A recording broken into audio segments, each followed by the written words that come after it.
আসসালামু আলাইকুম প্রিয় ফুটবল ফ্যান্স। কতজন খেয়াল করেছেন জানি না, তবে অ্যাটলেটিকো মাদ্রিদ কিন্তু ট্রান্সফার মার্কেটে একটা বড় রকমের বিনিয়োগ অলরেডি করে ফেলেছে। প্রায় ১৯০ থেকে ২০০ মিলিয়ন ইউরোর একটা ট্রানজ্যাকশন অনেক প্লেয়ারকে কেন্দ্র করে ইতিমধ্যে হয়ে গিয়েছে বলে নানা রকমের প্ল্যাটফর্ম কিন্তু বলছে।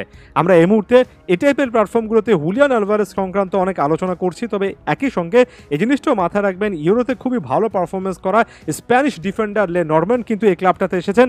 নরম্যান্ডের পাশাপাশি কনর গ্যালাঘার চেলসিতে ভালো একটা সিজন কাটানো বক্স টু বক্স মিডফিল্ডার, এই প্লেয়ারটাকেও নাকি সাইন করার একেবারে কাছাকাছি আছে। আরও বেশ কয়েকজন উল্লেখযোগ্য ফুটবলারকে ডিয়েগো সিমিওনি অলরেডি দলের মধ্যে নেওয়ার চেষ্টা করেছেন কিংবা নিয়েছেন, অর্থাৎ দলের মধ্যে একটা রিসাফল আনছেন। কেন এই কথাগুলো বা এই দলটাকে কেন্দ্র করে নতুন করে একটা আলোচনার স্কোপটা খুঁজে পাচ্ছি। আপনি যদি কয়েকটা ছবি কয়েকজন প্লেয়ারের প্লেয়িং স্টাইল কম্পেয়ার করার জন্য পাশাপাশি রাখেন, ধরুন হুলিয়ান আলভারেজকে আমরা অনেক বেশি করে চিনি তার রিলেন্টলেস প্রেসিং এর কারণে, মাঠের মধ্যে একেবারে পুরো 90 মিনিট অনেক বড় এরিয়া কভার করার জন্য, একের পর এক রান মেক করার জন্য, কখনো ডিফেন্সে নেমে আসার জন্য, কখনো মিডফিল্ডে থাকার জন্য, কখনো ডিবক্সের আশেপাশে থাকার জন্য, অর্থাৎ এক কথায় তার হাই ওয়ার্ক রেট, পরিশ্রম করার দারুণ একটা ক্ষমতা।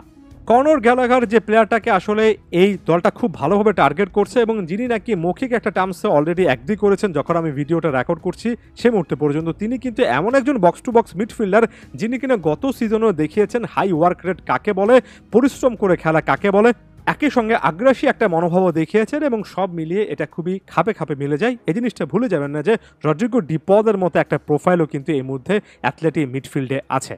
এই যে আমরা হাই ওয়ার্ক রেটের, খুবই পরিশ্রম করে খেলেন, অনেক সময় আগ্রাসী মনোভাব নিয়ে খেলেন এবং সারা সময় ধরে প্রেস করতে পারেন এমন প্রোফাইল এর কথা বলছি।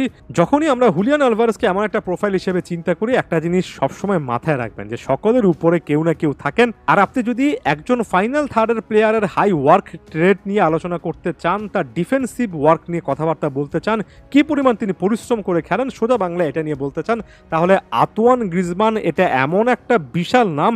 হয়তোবা আমরা খুব একটা বেশি তাকে হাইলি রেট করি না, তবে পার্টিকুলার এই স্কিলগুলোতে আন্তোয়ান গ্রিজমান বছরের পর বছর যে স্ট্যান্ডার্ডটা সেট করেছেন সেটা সত্যিকার অর্থে, ওই যে বললাম, আলাদা এই স্কিলগুলোর কথা চিন্তা করলে অনেক সময় অবিশ্বাস্য মতো আমার কাছে লাগে। এবং একই দলে রড্রিগো ডিপল, কনর গ্যালাঘার এমন টাইপের হাই ওয়ার্ক রেটের প্লেয়াররা খেলবেন, তাদের সঙ্গে আন্তোয়ান গ্রিজমান তো আগে থেকে আছেন, তারপর হুলিয়ান আলভারেজও যোগ দিয়েছেন। এক কথায় ডিয়েগো সিমিওনি এত বছর ধরে তার যে একটা আইডিয়া এস্টাবলিশ করেছেন যে ডিফেন্স ফার্স্ট একটা সিস্টেম, যেখানে হাই প্রেসিং করা হবে, বলটা হাই অন দ্য পিচ থেকে গেইন করার চেষ্টা করা হবে এবং প্রতিপক্ষকে লাগাতার প্রেসের মাধ্যমে চাপে রাখা হবে এবং তারপর কাউন্টার অ্যাটাকে গোল করার চেষ্টা করা হবে, সেটা এস্টাবলিশ করার পাশাপাশি ডিয়েগো সিমিওনি এমন একটা স্কোয়াড সাজাচ্ছেন যেখানে শুধুমাত্র ওই কোয়ালিটিটা যাদের সবচেয়ে বেশি প্রমিনেন্ট তাদেরকে সর্বোচ্চ গুরুত্ব দেওয়া হবে।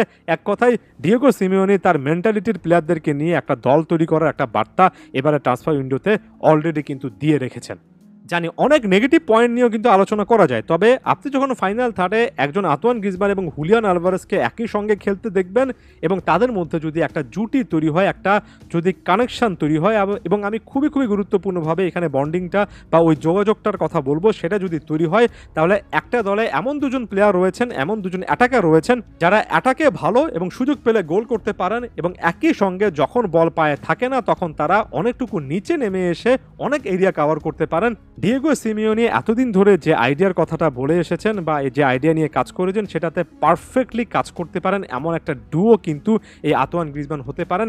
এমন হাই ওয়ার্ক রেটের দুজন ফরওয়ার্ড যখন আপনার একই স্টার্টিং লাইনআপে থাকে এবং আপনার মানসিকতা যখন ডিয়েগো সিমিওনির মতো হয়, তখন এটা কিন্তু একেবারে খাপে খাপ মিলে যাওয়ার মতো একটা সিনারিও তৈরি করে। আমি এই জিনিসটা বলছি না যে অ্যাটলেটিকো মাদ্রিদ সবচেয়ে বিধ্বংসী দল হয়ে উঠবে, তবে ডিয়েগো সিমিওনি এমন এমন প্লেয়ারদেরকে আনছেন যারা সত্যিকার অর্থে তার প্লেয়িং স্টাইলের সঙ্গে সামঞ্জস্য বজায় করে খেলার কোয়ালিটি রাখেন, মূলত সেটাই বোঝাতে যাচ্ছি। এবং একদিক থেকে একজন কোচের এমন ডিফেন্সিভ বা ডিফেন্স ফাস্ট এবং প্রেসিং অথবা হাই প্রেসিং মেন্টালিটির জন্য এমন প্লেয়ারদেরই দরকার অ্যাথলেটিকোর দিকে, তাই আগামী সিজনে খুব বেশি করে তাকিয়ে থাকবো। ধন্যবাদ সবাইকে।